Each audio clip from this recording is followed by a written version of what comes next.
Hello guys, David Vos here. Whoa, buddy, is it raining outside? I mean, the wind came up, thought this little cabin was going to just go on up into the sky like Dorothy and her dog Toto, although we have 3 dogs here. But yeah, I'm not even sure if this cabin's really tied down. I was thinking about that. I'm kind of glad I'm getting out of here in about 3 weeks and going to New Mexico, because the winds here, when these storms go through, I mean, you can have a tornado. And if I were to get a direct hit, I don't know what would be, what would, and I couldn't even, run out the door, try to get into my truck. I wouldn't be able to gather the dogs quick enough because, well, anyway. But it's exciting. It's wonderful. And so I hope you're having a wonderful day. Well, friends, got some thoughts for you today. Of course, I didn't do a video yesterday because I had to go in to get some, well, I'm trying to find, I was looking into getting some sort of a little camper shell for my truck so that I can sleep back there and put my stuff back there and get to New Mexico. Well, I've been looking around, I couldn't find anything. I don't want to go into that today. We'll talk about that maybe in another video, but I had gone and planning on purchasing one, and I went to 2 or 3 of them, and they were all the wrong size, wouldn't fit my van. Couldn't find anything, so anyway, I'm going to actually make my own camper. I went and got the supplies and some, but guys, I spent the whole day, just driving all the way to Huntsville, Alabama. A lot bigger than I thought it was. I guess about like Chattanooga. I've been there too. But so I didn't have a chance. I got home late. But guys, I got a few thoughts for you today. We're living in a very acute predicament here in the world, and there are a lot of strange questions. If a person is a reasonable, a philosophical type, someone who is thoughtful, and we're looking at this world and all the things going on, what appears to be the eradication of, well, let's choose our words carefully, the eradication of you and I mean, my goodness, I just heard Biden's about to ban the use of propane stoves and appliances. And do you realize what that would mean? I mean, aside from the fact that we wouldn't be able to keep warm, because what are you going to use, electric heat? They're shutting down, well, electric plants, they don't want nuclear, which I don't want. They won't use coal or oil or propane. That's what most of your electrical plants run on, is propane or coal, but now they ban that. So if you're banning oil altogether, I mean, even now down to the propane level, so you won't be able to use your stove. I mean, like I said, first of all, that makes so inconvenient, and I don't know how we're going to stay warm. But second of all, I think they said something like 70% of the houses in America have propane stoves and like propane water heaters and things like this.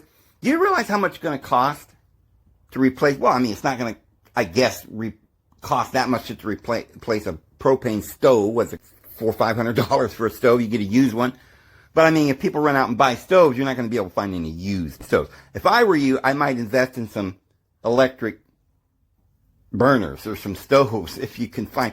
But what's really, to me, interesting is that nobody's talking about this, but if we're banning gas or propane down to that level, then we can't go camping.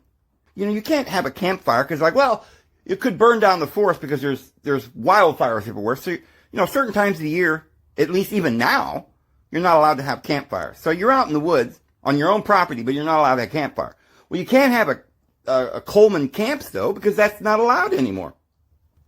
So I guess we're going to have to use what? Vegetable oil in a little cup with a little sterno or so, I don't know, to cook our food. How are we going to stay warm?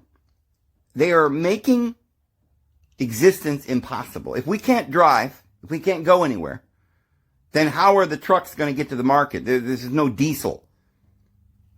I think they're shutting down the airplanes too, because, you're hearing all this stuff about the airplanes that grounded and all this stuff. Yeah, I know there's always been many groundings for years, but it seems like it's just a charade to let everybody know that we can no longer, the weather's too bad now. I mean, global warming has caused us to stop allowing humans to live. You can't fly, which I never did anyway. There's not going to be any more cars. You're not allowed to cook. How are we going to live? I mean, they're literally discussing banning propane and gas. So, I don't know what's going on, but it's obvious that, about a year ago we had this thing, can't say anymore, there's something up. And when you are a thoughtful person and you really think about what's really going on, you wonder, well, okay, maybe all the Republicans are the good guys, right? They're fighting against it, like DeSantis and Trump and all these guys. But I want to share with you something very puzzling. It's hard to describe this without doing a 3-hour video and going into history deep. And you couldn't do it then either because it's too convoluted. You can't figure history out. Like, a lot of people think as Christians, we're like, well, all Masons and Masonry and the occult is all bad. You would be wrong, because the occult simply means the hidden. All right? And hidden, the mysteries is what they used to call it, is what our Bible is. The Apostle Paul said, see how I understand the mysteries. And he talked about these mysteries, and he talked about two specific mysteries. One was the mystery of godliness, and the other was the mystery of iniquity. So, most people don't realize that there's two different occults, mysteries, hidden wisdom in the world. We're just told that it's all the same, and so we stay away from all of it altogether, and we don't understand the mysteries or the scriptures because they speak in mysteries. And if we do get involved in any of that, to peer into it, we end up getting into the evil mystery of iniquity rather than the mystery of godliness, and we get completely confused. The Kabbalistic teachings of the Talmudic Judaism is the mystery of iniquity. The mysteries is something that Christians have no concept. We don't even know that in our New Testament there's the word archon, like these people that we call Gnostics. We're like, oh, it's terrible. But yet the Bible says that Christians are Gnostic. This means eternal life, taking in gnosis, right? So there's so much we don't understand. We've been told that witches are bad. There never was such a thing as witchcraft. That's not a thing. That's a modern thing. The old word witch meant a wise woman. And many of these supposed witches were Cathars, or Gnostics, that were really true Christians. So there's no way to tell what is up or what is down. Our Bibles have been sort of taken over for so long now. They rewrote it, and we think, well, it's just another word. It means the same thing. It's just translated to English.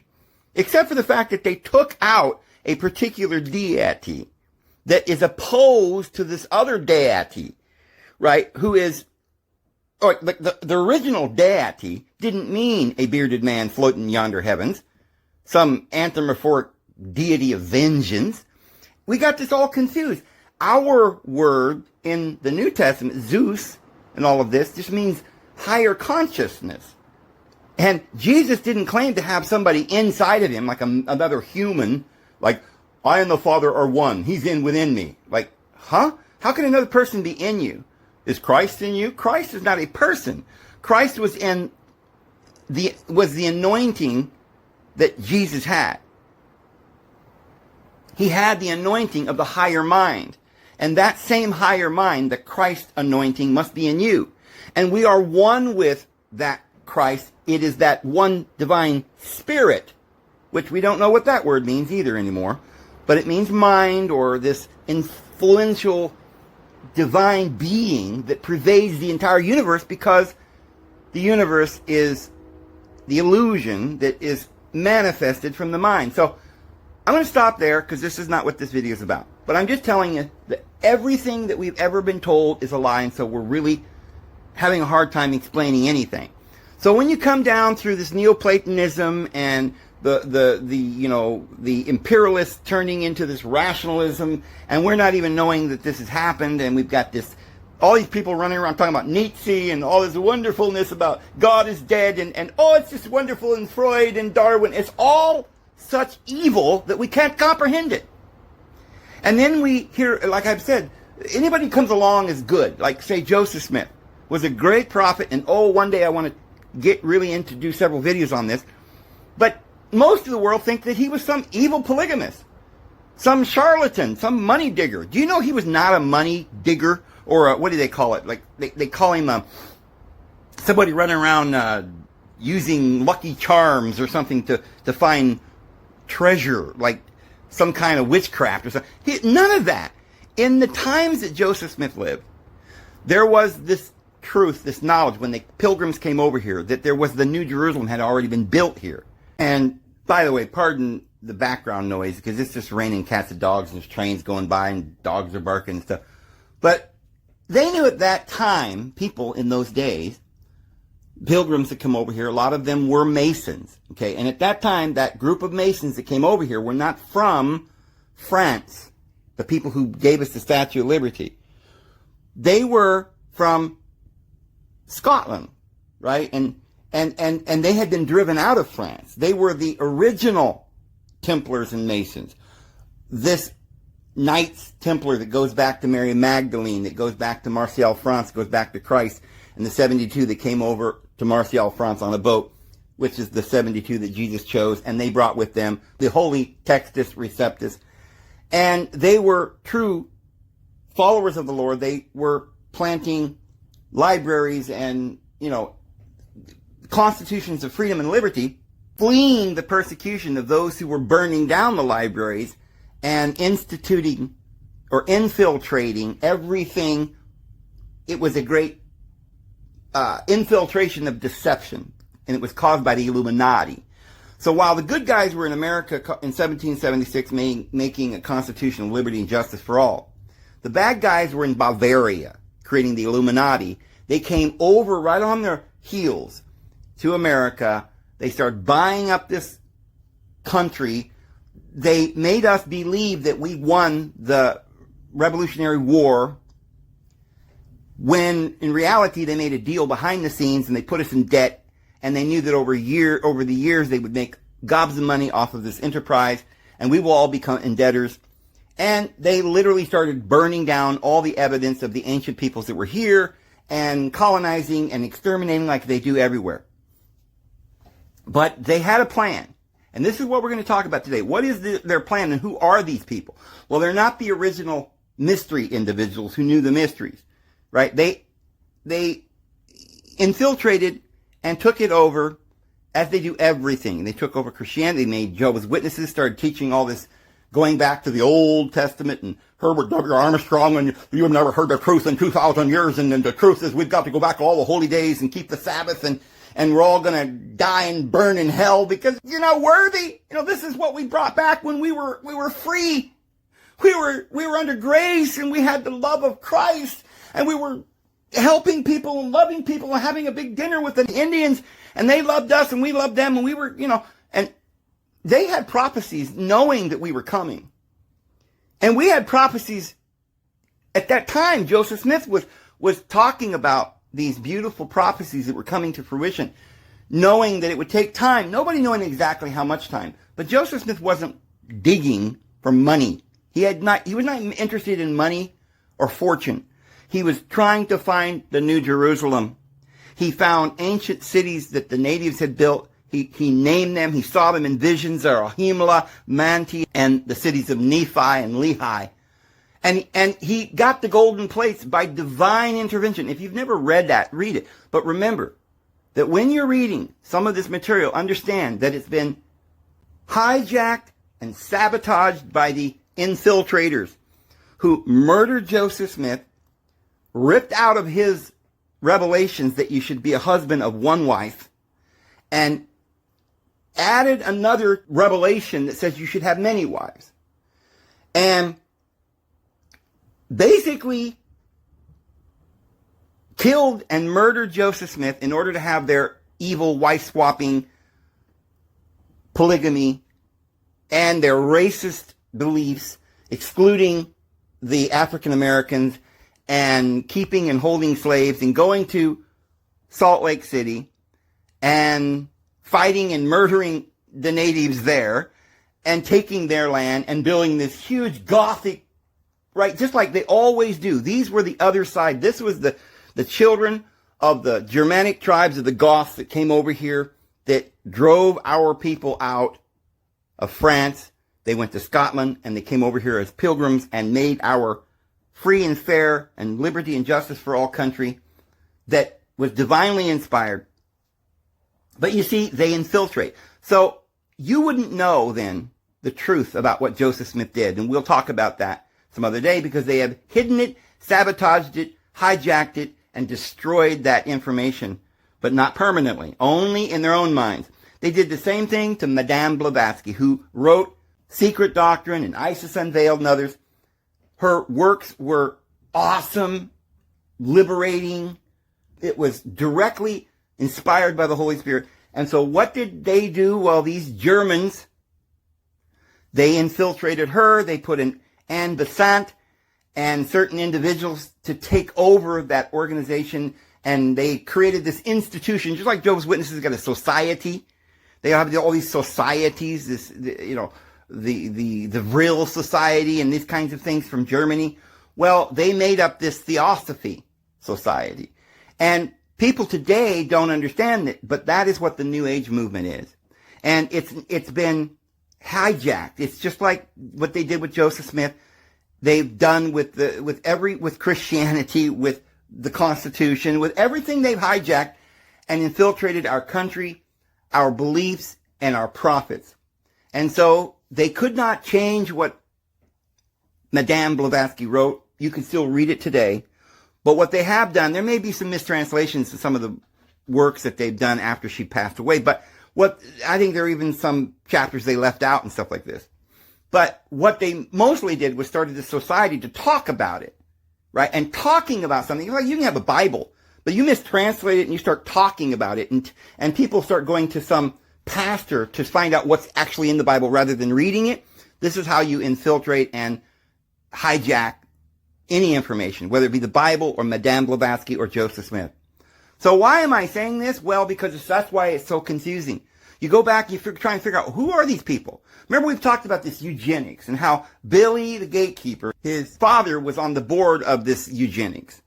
And say, okay, well, he's got to be bad, right? Because we know that. Because the light is shining now, things are being exposed, and we know that, he's this multi-billionaire, and he doesn't even rate as far as one of the richest people in the world anymore, right? We don't hear about him. Why? Because most of his money's offshore now. He made so much money, he was embarrassed to tell you. After this whole thingy that's been going on, he's just so wealthy now, he's probably got hundreds of billions of dollars. But we're not allowed to know what's really going on. Just like we just found out that Trump's taxes was put out there, but yet nobody seems to know still how much he's making and how much he's got, right? Nobody knows, and you'll never know. They're hiding that. This whole fiasco right now about Biden, right? Oh, he had some classified information too. And everybody's like, ha, ha, ha. And now Fox News is gloating. Well, then, a few days later, I guess yesterday, they said, oh, we found some more, right? This is not some old man stumbling like Mr. Magoo into walls, and it's just some tragedy. This is staged.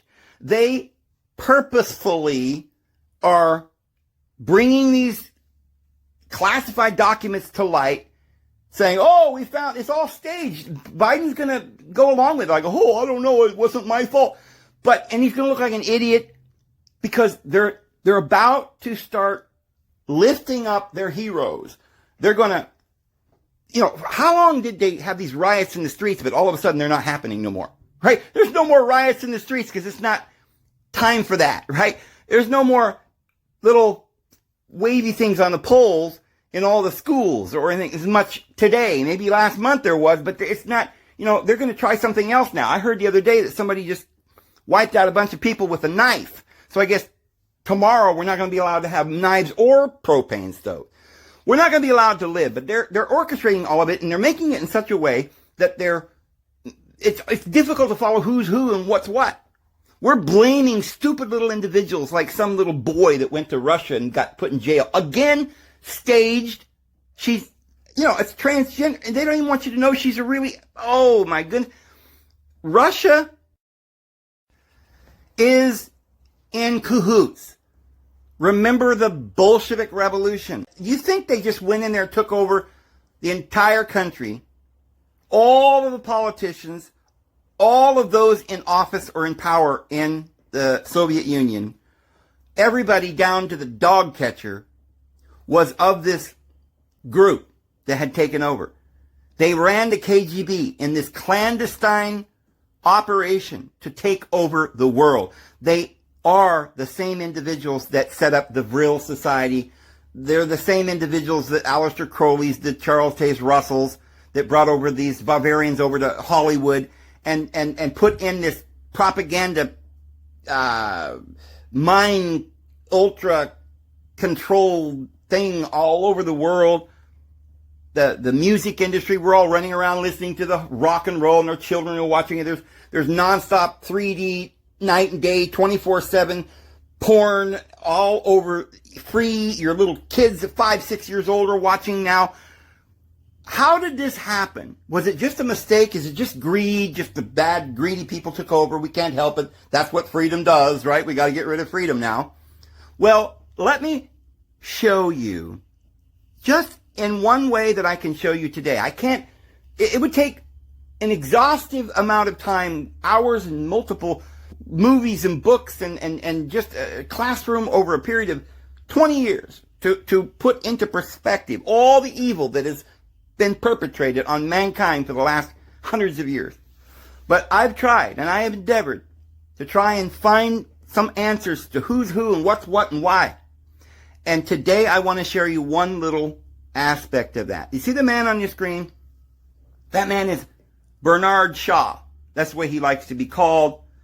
And he is considered, of all the people of the world, the greatest playwright was Shakespeare. You've heard of him, William Shakespeare, who was really Francis Bacon, the head of the Illuminati from Bavaria. Well, this man's number two.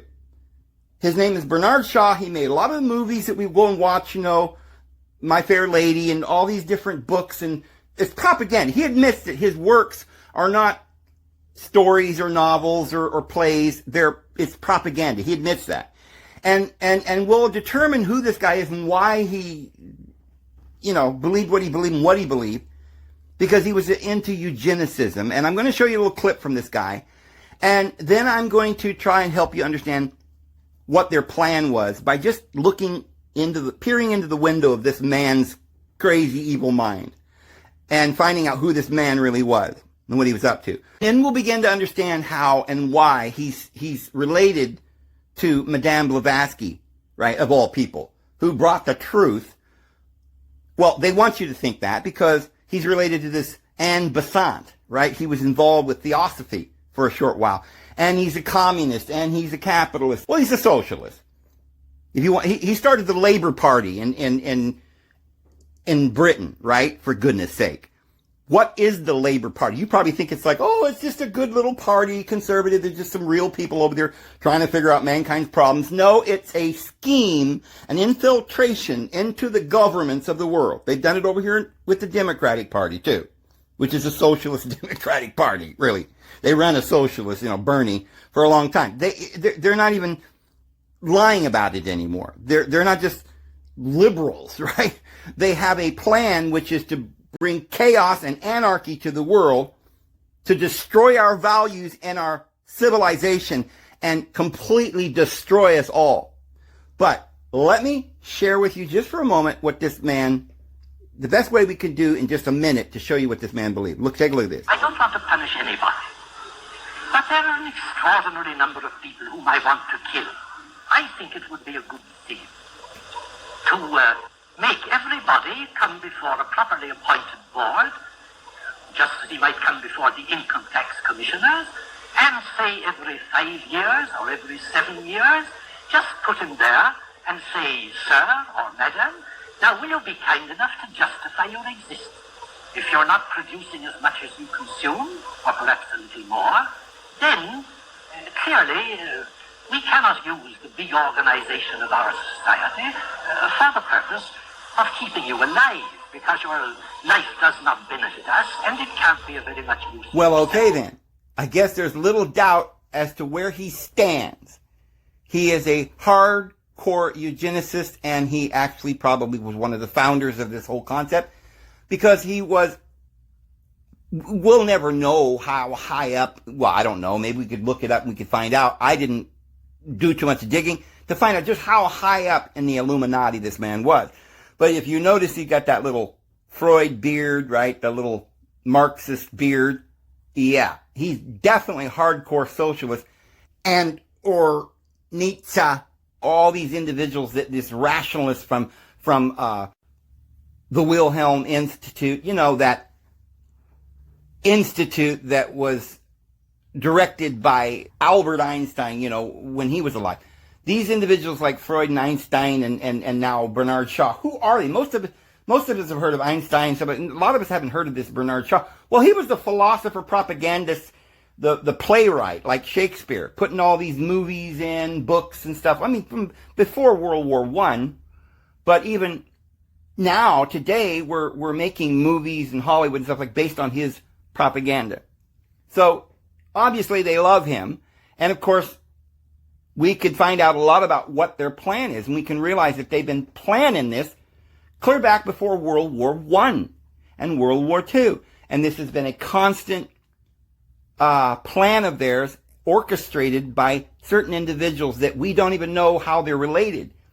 And it's very confusing, because they'll take certain individuals like Joseph Smith or Madame Blavatsky and make us believe that they were the ones responsible for the works that came later, or people that came later after them and said that they liked them, like Anne Besant, who said she was going to continue on her work, but really destroyed it because she was a puppet put into power over this newly created Theosophical Society that would become the New Age movement, which would literally change the minds of the entire world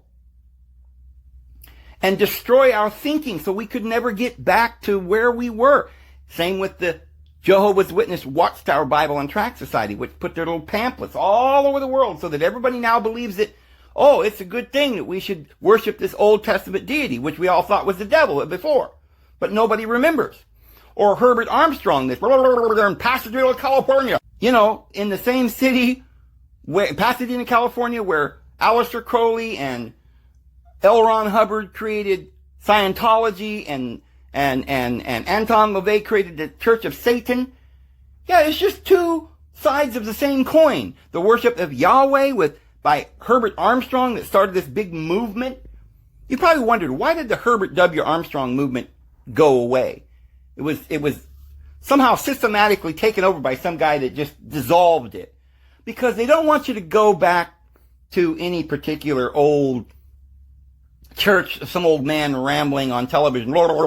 That was just the beginning. Just like Jehovah's Witnesses don't really talk much about Charles Taze Russell, because then you'll find out who these people really were and where their movement got started. Well, Pasadena, California was where all the disciples of Aleister Crowley happened to be. And they were brought over here by Charles Taze Russell. I know. But these individuals were all steeped in the Jesuit Yales and Harvards universities and taught this rationalism from Darwin and Freud and the Wilhelm Institute. And they're probably duped. They probably have no clue. I tell you, friends, that no matter who, I don't care if it's Billy the Gatekeeper or Donald Trump or Jeff Bozo the Clown. They're all ignorant. They have no clue. They're brainwashed way more than us peasants. I mean, us peasants, we were told to go to church. We were brainwashed by the television, the propaganda, the movies, the songs, all that. We're brainwashed for sure. But these guys are brainwashed to the utmost. They were born with a violin in their hand, you know, and playing the piano and reading Bach and studying Nietzsche and Marx and stuff at the age of 6, right? I know because I was born and raised in one of these deep, evil cults. And by the age of 6, they had me giving public discourses and standing on the street corners in San Francisco holding up the wake in a watchtower saying, get your watchtower, get your wake, right? The new world order's coming, right, in this generation. And I had no idea that I was being duped. And the only way I got out of it is because they threw me out because of the situation, by the grace of the Lord, that I got in to where I knew too much and they had wronged me and I would not accept it. They had really destroyed my family, my mother, my mom and dad's relationship. Our whole family was destroyed. And the only thing that they could do to try and stop me was to excommunicate me, not only from their religion, but I am not allowed to do anything. I am not allowed to get a job because they keep records. If you don't believe it, just ask any ex-Jehovah's Witness, and everything you do, you write on a little card. They keep your records at every Kingdom Hall. They know where you go, where you're coming from. They know your name, your social security number, everything you've ever done, because they got spies all over the place and troubleshooters that come from the headquarters that come into congregations and rebel rouse and root out anybody that they think is not going to be touting their principles and lying for them. Because if you are in that organization for too long and you wake up and you find out the truth and you want to talk about it, they get you out of there fast. So understand that these individuals that, I mean, if you saw this little clip. This guy's an nincompoop. He's not intelligent. He's barely more intelligent than a monkey, right? He's repeating crap that he learned from other people. Somebody got him in some little group, some little socialist circle, telling him, oh, the people are starving. We've got to become socialists now. Oh, well, the reason that people are starving is because we've got to, wipe out certain peoples. They're too stupid to live, right? They're not worthy of life. And our goal of civilization and making the world a better place is being hampered by these peasants. So we've got to just wipe them out. Well, it makes sense to an ignorant person, doesn't it? They have no clue what they're doing. Now, you might say, well, if anybody could believe that kind of stuff, they're probably just not a good person. Maybe so. There may be young, immature souls in this world. Perhaps one particular group of people is, we won't say who, but they have been brainwashed. They are narcissistic, evil, wicked people simply because they're little children and they've been given a pipe and they've been told to blow their little pipe and everybody will follow. And they do, and look behind and look, we're all following. So they think they're geniuses. Oh, they got a Golden Globe. Oh, they just won an Oscar. Oh, right? A Nobel Peace Prize. That's what they gave this man, and an Oscar. He's the only man that ever got a Nobel Peace Prize and an Oscar in his lifetime. Right? He's the new William Shakespeare of our times. So who the heck is he? Well, I want to read you something here. The anti of George Bernard, that guy. Superstar, playwright, dramatist, acerbic literary personality, showman, controversialist, pundit, wit, polemicist, and radical socialist propagandist. George, that guy.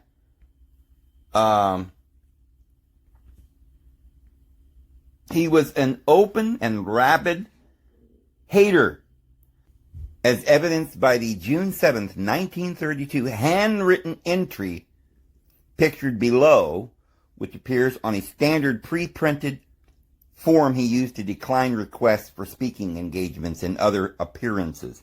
Bother you ists. They never let me alone. I shall be forced to join the anti-ists.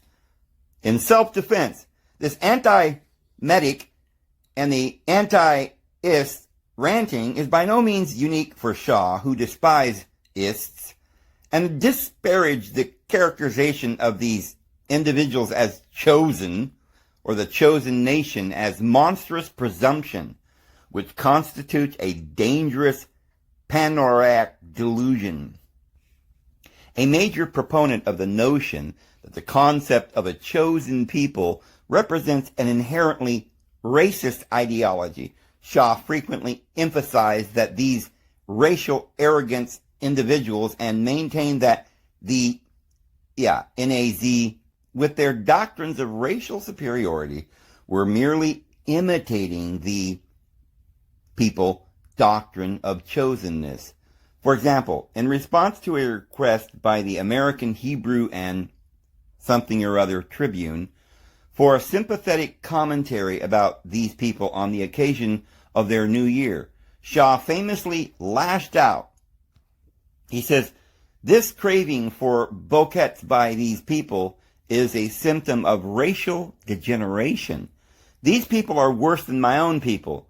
Those people who still want to be the chosen race, chosen by the late Lord Balfour, can go to this place over there in the Istein, below Lebanon, and stew in their own juice. The rest had better stop being these people and start being human beings."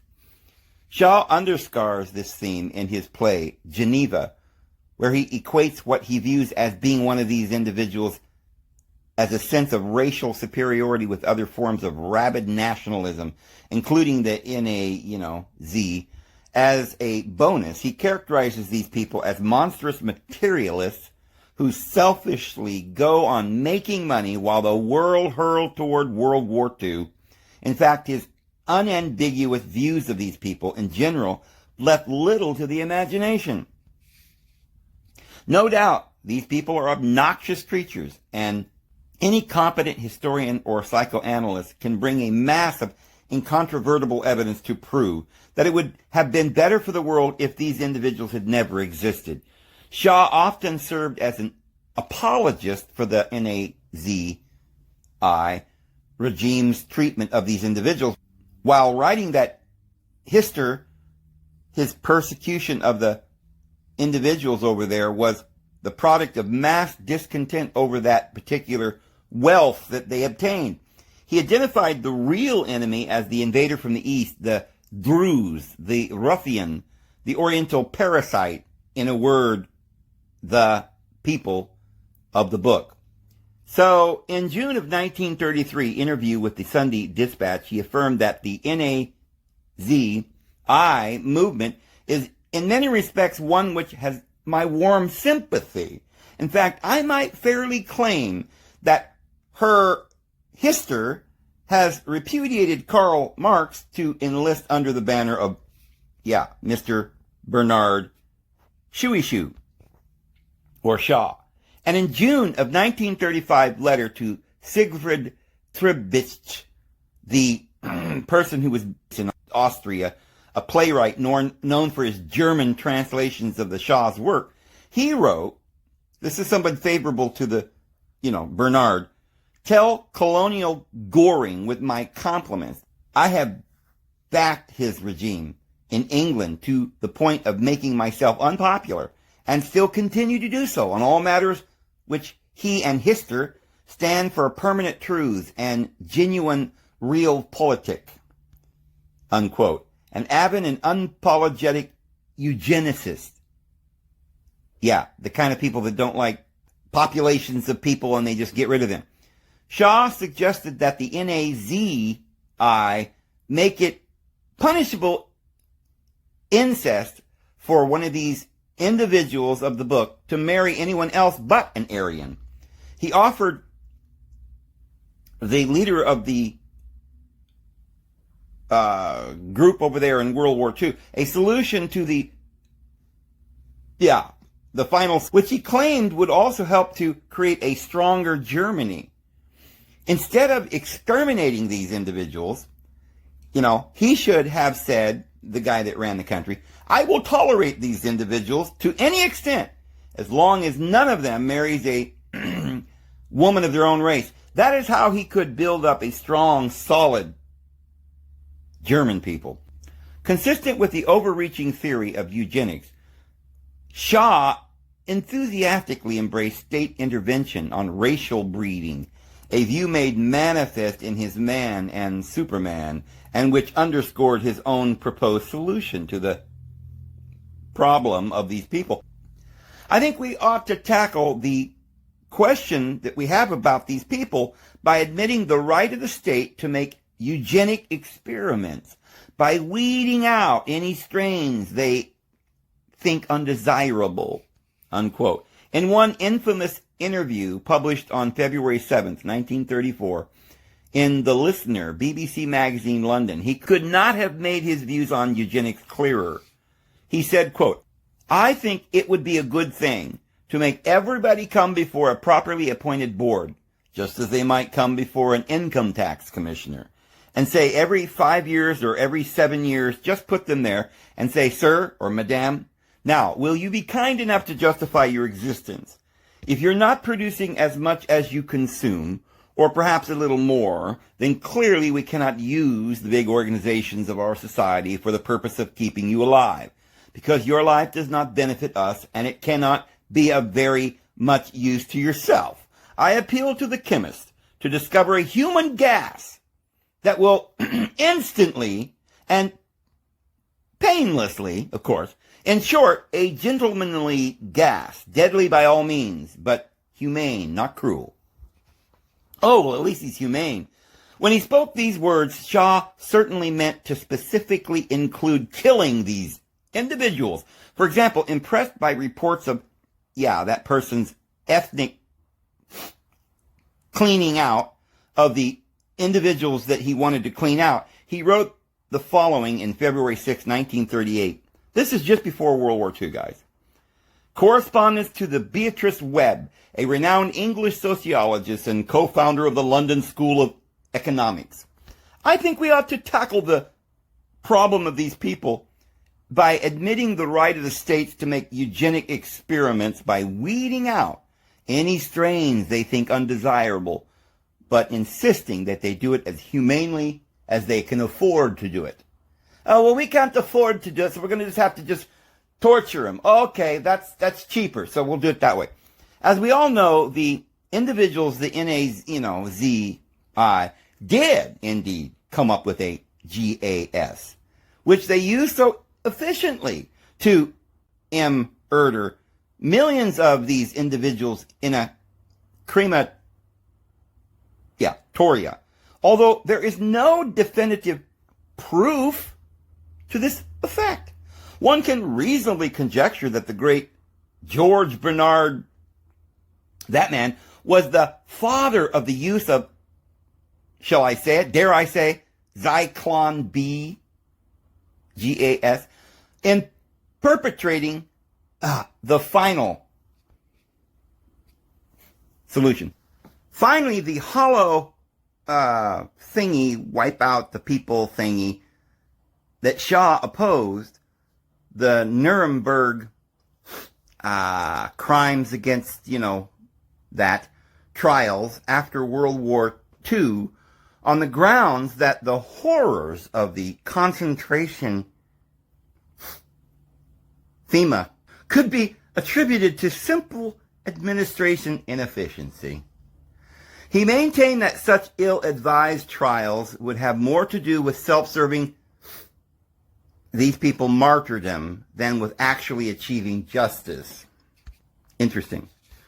Well, before we leave this particular, I want to read this one last thing again here, where it says, although there is no definitive proof to this effect, one can reasonably conjecture that the great George Bernard was the father of the use of that ZYKLONB gas in perpetrating the final, you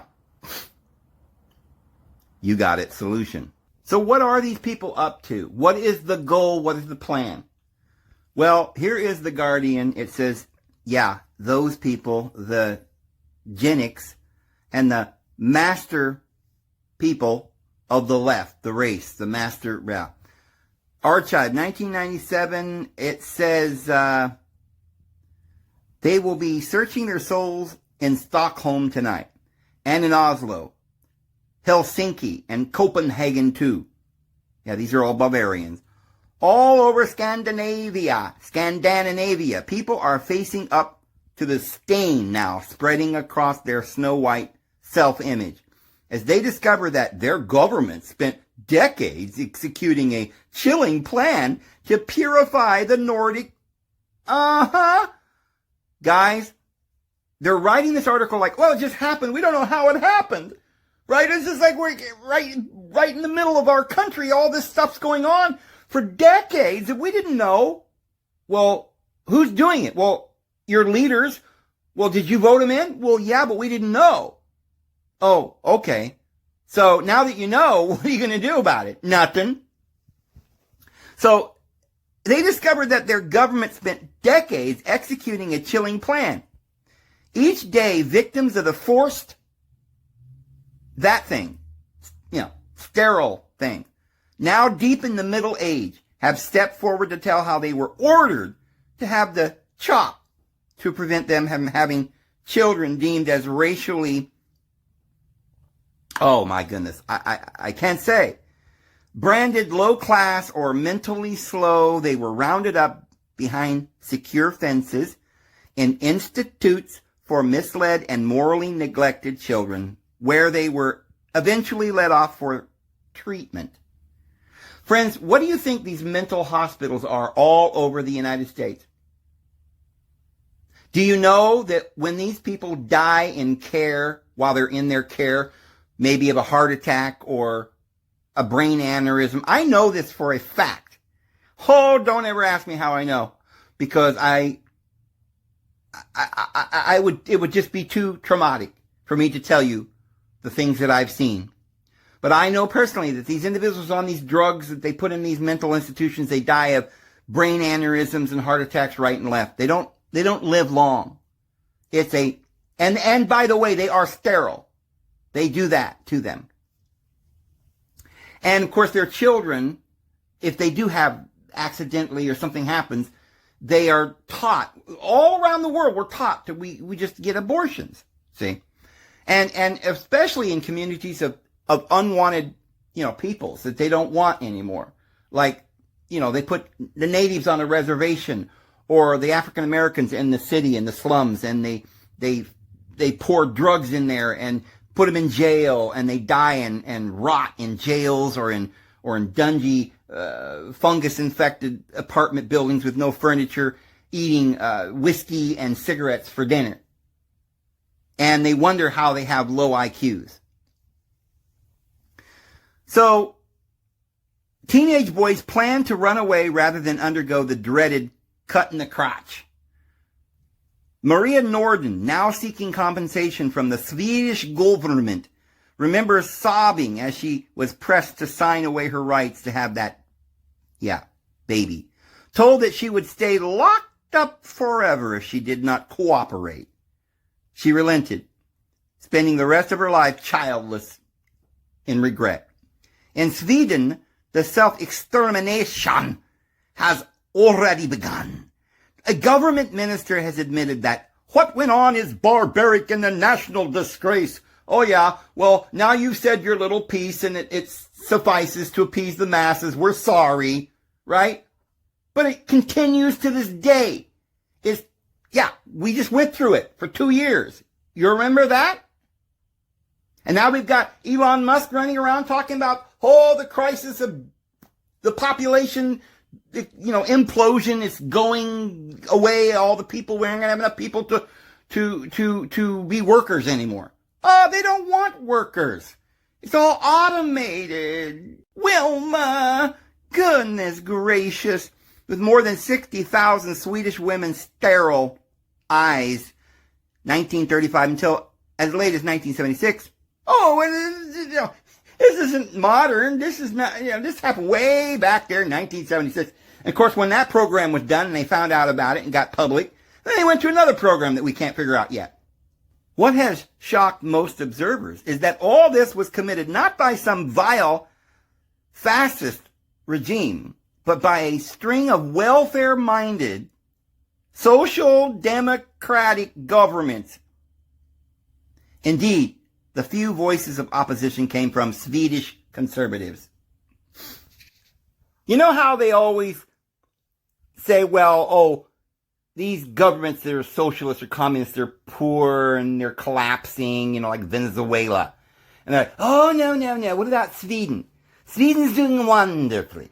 Why, everything's wonderful, like, smells like roses and everything's, there's parks and there's schools and everything's running like a fine-tuned engine and we're oops. Yeah, we're genocide. Oops. Yeah. That's what socialism is. It's not about whether we could be prosperous. What does it mean to be prosperous? And build a big civilization, technology, chemicals, pharma, industrialization? No, that's evil. It means that you want to conquer and control us. We have no freedom. Yes, let's take the example of Sweden. Why don't we? But the reckoning cannot be confined to Scandinavia. Britain, London, has some soul-searching of its own to do. Oh, really? In Britain? No. Tell me it's not true. What's more is Sweden. The culprits are not long forgotten fire breathers of the far right. On the contrary, eugenics is the dirty little secret of the British left. Well, as I said, Billy the Gatekeeper's father sat on the board of directors of this eugenics. And we're, decrying this here in this article, like, oh, this is terrible. How did we let this happen? But yet, the richest man in the world that's got control of our pharma is the one who's actually behind it. And nobody says a word. Well, friends, we ought to say something. And I'm trying to say something right now. But probably very few of you will watch this because they have shadow banned my channel. And I'm only by the grace of my angels in heaven that are standing there fighting against those demons is my channel even still on the air. And for whatever purpose the Lord has for this information going out to the few of you out there, it is still being broadcasted. What will you, those who hear this, do with this information? Will you share it with others? Will you tell anyone? I don't know that, but I cannot stop myself in trying my best. Do you realize that when I first started, I could have become a millionaire doing these videos. I was making thousands of dollars every month just to start, getting millions of clicks. And all of a sudden, when I started saying the things they didn't want me to say, they have shut me down. And I continue, even though I'm not making really a dime off of this, I could make more money flipping burgers at Burger King than I could make doing this now because they have shadow banned me. So, all I can say is please, I ask for nothing else but that you get this to other people. That somehow, if you can find somebody with any influence, if any of you have any influence, I don't ask for anything for myself. I ask that you get this out there so that these videos can be seen. That's all I can say. So the names of the first champions read like a roll call for British socialism. Best and brightest, Sidney and Beatrice Webb, George Bernard Shaw. Yeah, that guy that we're talking about. Right? And they should have put in here Billy the Gatekeeper, right? And his dad. But they don't want you to know that, of course. Harold Lasky, John Maynard Keynes, and Marie Stopes. The New Statesman, even lamentably, the Manchester Guardian. Nearly every one of the left's most cherished, iconic figures espoused views which today progressives would find repulsive. I don't think regressives, or let's call them regressives, progressives would find it repulsive. You see, they didn't change their stripes in a decade. They're behind the scenes. They're the ones going to the court here in America trying to get abortion legal. They're the ones running around trying to do this whole pharma thing, and they've made it mandatory that you don't even have an opinion about it. I rest my case. So, the George Bernard, that guy could write, the only fundamental and possible socialism is the socialization of the selective breeding of... I'm not even going to read the rest of this because I'll probably be imprisoned or something or fined thousands of dollars. So I'm not even allowed to tell you this. The link itself in the info box would probably get this whole channel shut down, so I won't be able to do that either. All I can say is I hope that I've said enough to get you to look on your own, look it up, look the guy's name up, do some research, and find out for yourself and let the world know. That's all I got to say. Knowledge is power, and we've got to let people know. But I think here's what I'll say in conclusion. Really, the only thing we're going to be able to do, because we're not going to be able to stop the devil. The devil's come down, having a short time. He's very angry. He's going to deceive the whole world. Jesus told us that. Jesus told us the solution to this. Jesus told us, stop, get out of the world, don't participate with them. Don't be partakers with their evil ways. The apostles told us.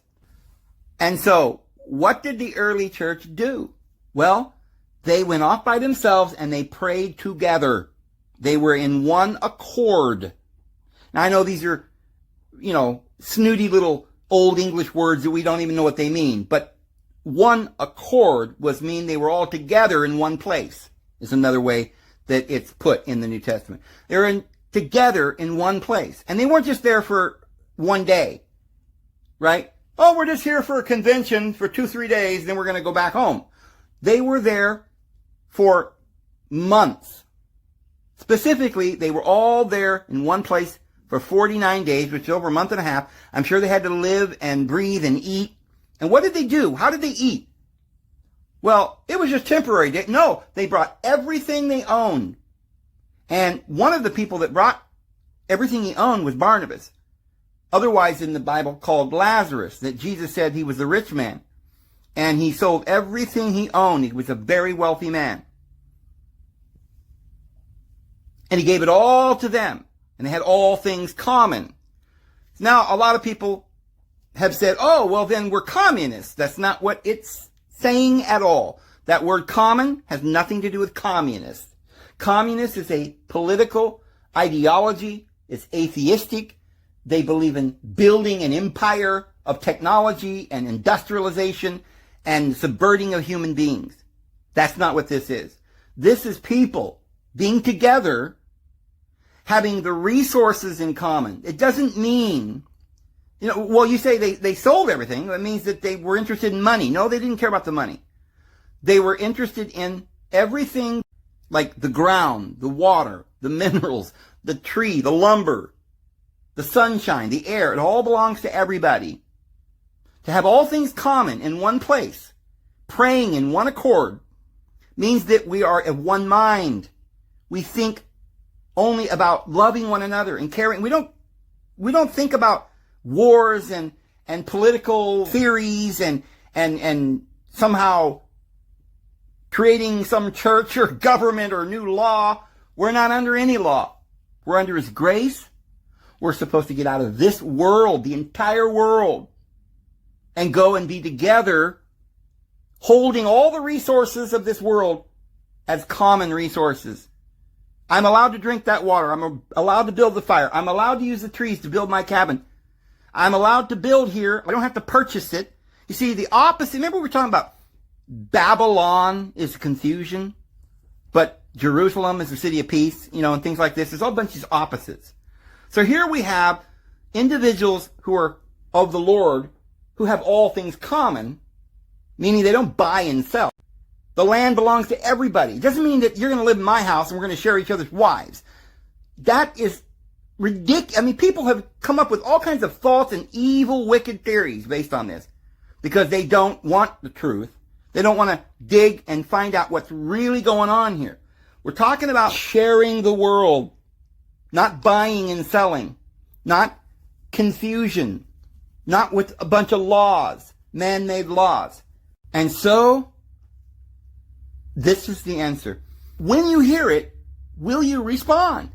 We cannot find happiness in this world. So, friends, I know a lot of you, when you hear this message, your mind perks up a little and you listen and you say, that sounds interesting, but it's impractical. Right. In the end, you debate it in your mind. You're like, well, I can't leave.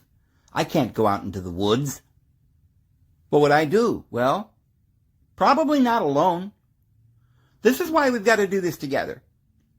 You say, well, they'll probably arrest us, or, they won't let us live, friends, they're going to arrest you if you don't. You're not going to be allowed to use your propane stove. You're not going to be allowed to live. You say, well, at least they got FEMA camps we can go to, and they'll give us a little cot, and some bread. Friends, what they're going to give you, we've just discussed. It is about to happen. If it hasn't happened today, it will happen in a few months from now. Or perhaps we've got a year or two before it really starts. I don't think that it's going to be too far from about the time of the new presidential election. Huge things are going to be going on. We might have a period of time where Trump comes in on his white horse and things are a little better. But it's going to look a little better after the crap we've been through. But it'll still be mandatory this and that. Nobody's, it's already changed. All the mom and pops are gone. There is no more buying and selling. We don't have capitalism, if that's what it means, buying and selling. Free trade. We don't have that. Our government is gone.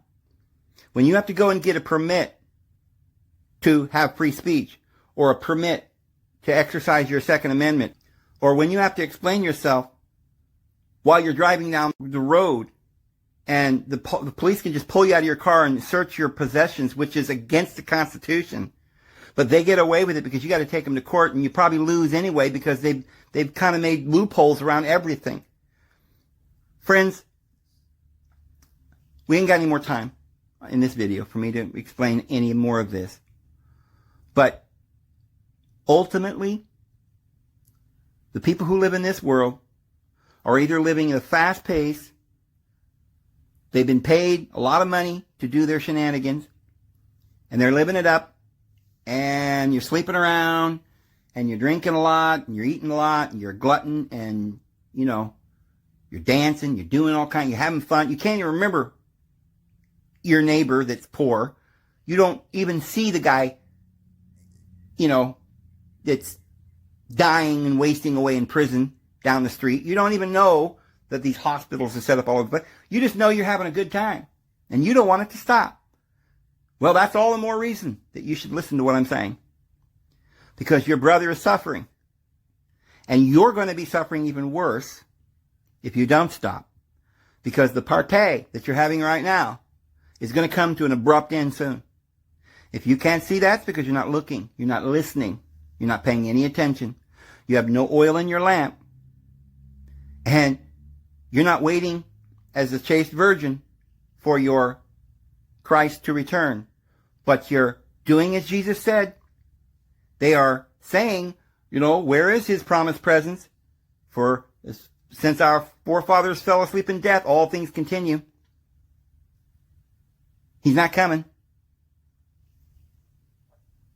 But this one fact escapes their notice. There was a world before that was destroyed by water, and now the earth that we see is being reserved for the day of judgment and fire, and it's upon us. And they will say, let us go and beat our fellow servants. Let's go back and eat and drink with the drunkards. Well, that is that sacred meal, that we used to have, the covenant with death, the covenant with the law. That we, if you didn't keep all these laws, then you were condemned and you would receive wrath. And the wrath is coming for those who will just continue on voting for more laws and prisons and being an atheist and not truly understanding and perceiving the truth. That only the truth will set us free, and human beings don't need all of this pleasure to be happy. In fact, it causes depression, and you end up on amphetamines and other drugs just to keep alive. And you're living on just this pleasure, which is an addiction like heroin. It's going to kill you. So, if you're down and out, then you know how bad this world is. Then maybe if you're down to the bottom in the ditch, holding your bottle of whiskey in your hand, maybe then your eyes will be ready to open. And when somebody reaches out their hand and says, come on, follow me, which is that Christ, maybe you'll do so. Anyway, everybody is in a position, regardless of who you are, to see this amazing truth that we're talking about. These are the words that Jesus told us. He says, don't forsake the gathering together of yourselves when you see the day drawing near. That's mistranslated by most people to say gathering together in church buildings, in denominations, and, cults. That's not what Jesus meant at all. He said, they'll say, I am the Christ, but don't believe them. But when he says, gather together in my name, where 2 or 3 are gathered in my name, it doesn't mean, in the name of the Church of Lutherans or the Jehovah's Witnesses or the Mormons or the Catholics. It means in my name, in the name of truth. No part of this world is my kingdom, Jesus said. Get out of the world. Come and follow me. Oh, well, let me go bury my father. He just died. We'll let the dead bury their dead. Jesus did not want us to stay in this world. If you are not aware of that teaching in the scriptures, maybe you've been proselytized by some religion and they told you that what the New Testament was all about is getting involved in politics, right?